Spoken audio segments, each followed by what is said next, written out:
Good morning. Good morning. I had went away this past weekend for a time of just rest and renewal. I had shared with some of you how I had been extremely tired mentally and I just needed some time away to myself. And so I went away, I rested well, and I was on my drive back when I received some bad news.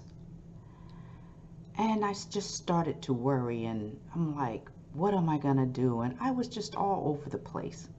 But mostly I was worried. And then it just came to my mind.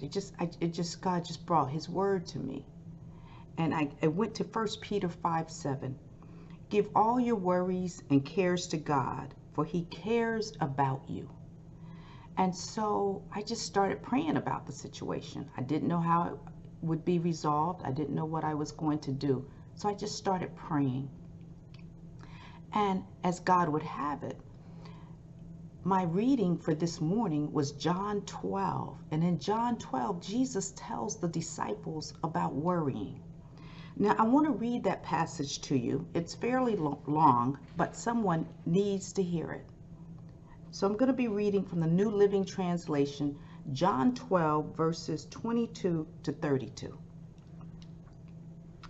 Then turning to his disciples, Jesus said, that is why I tell you not to worry about everyday life, whether you have enough food to eat or enough clothes to wear.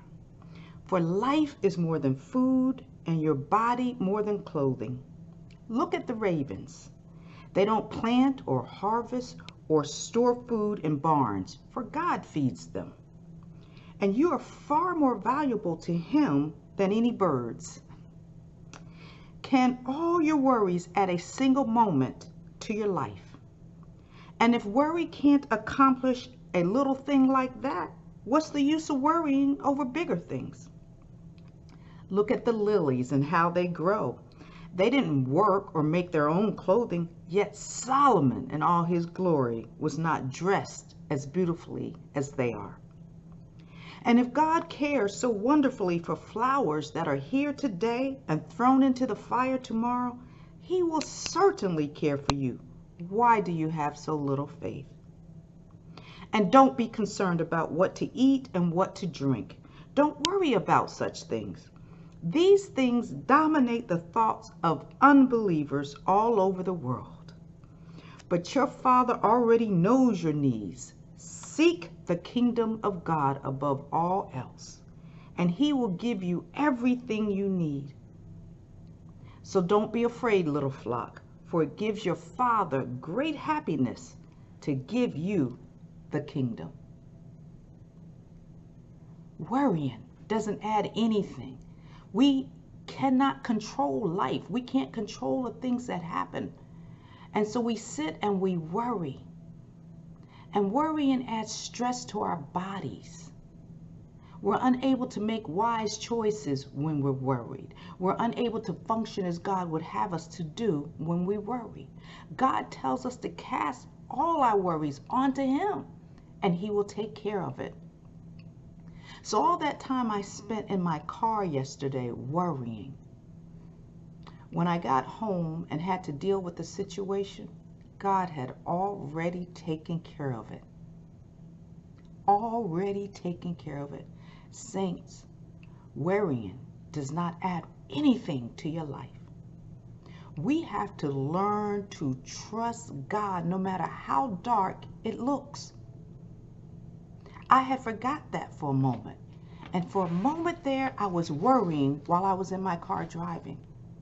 You see, because I made a classic mistake, thinking it depended on me, and it didn't. It depended on God.